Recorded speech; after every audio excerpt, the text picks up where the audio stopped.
Hi there, welcome to the latest KBC vlog.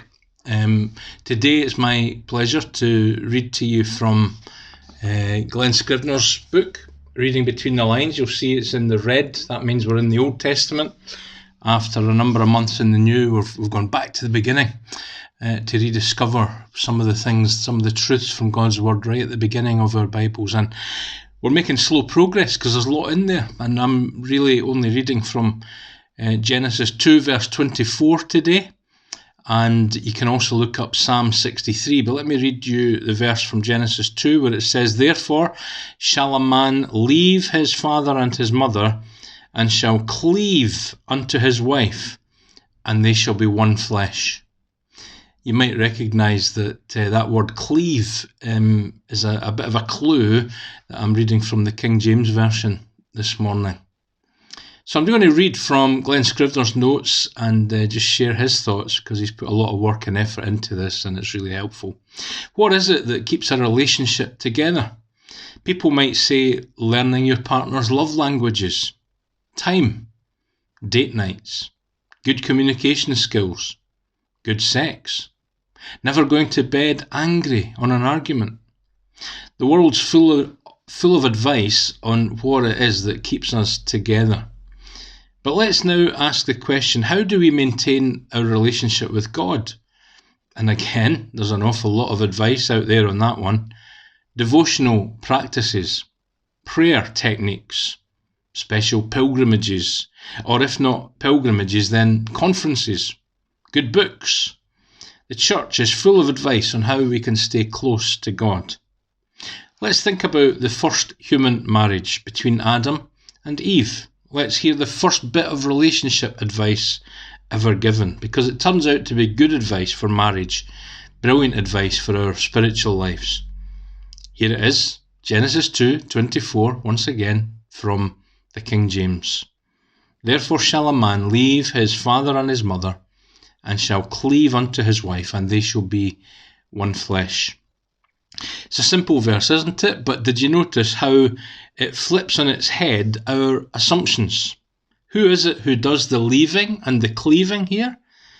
Well, we might expect the bride to be the one to leave and cleave. That's how we do our wedding services. The bride comes down the aisle, usually on the arm of her father, and she leaves her father's side to be joined to the groom. But in Genesis here, we might expect that Eve, the latecomer, second to the party if you like, that she would be the one to make the sacrifice and join Adam in his kind of life. But this verse puts the obligations on Adam, on the man.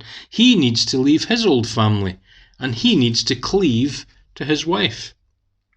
So this word cleave, what do we understand by that? Probably not much in 2025, but it's often used in the Bible to describe how body parts stick together. As skin cleaves to the bone, we might think.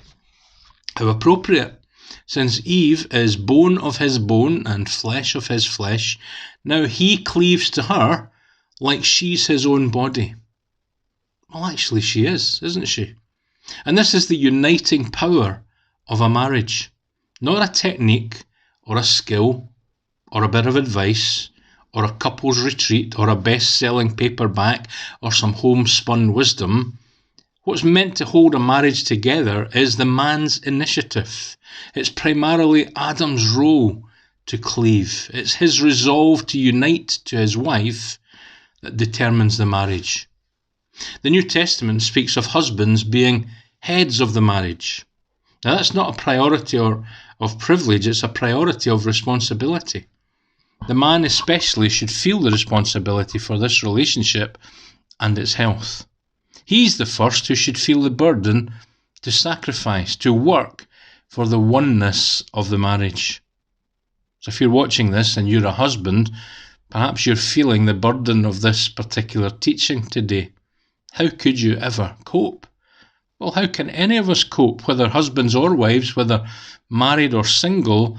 How can we cope with God's calling on our lives? After all of us are called to a sacrificial love. Let's finish this morning by seeing how this verse proclaims some deeper relationship advice.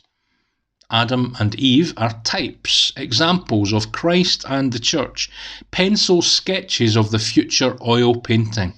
Look up Ephesians 5 verses 25 through 33. Jesus is the husband who leaves behind the privileges and the comforts of his former life. He leaves heaven in order to cleave to us.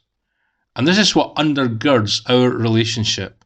Our union with Christ is not about our leaving and cleaving so much as about his leaving and cleaving. Do you see? It's ultimately his sacrifice, his determination to cleave that's decisive. Maybe today we feel up, maybe we feel down. Maybe we feel that we're clinging on tight, or maybe we're losing our grip. But remember, if you're a Christian today, Jesus is God's right hand and he's cleaving to you. He's holding you tight and he won't let go. May God bless you today. May you know his peace, his presence and his power. We look forward to seeing you at the next KBC vlog.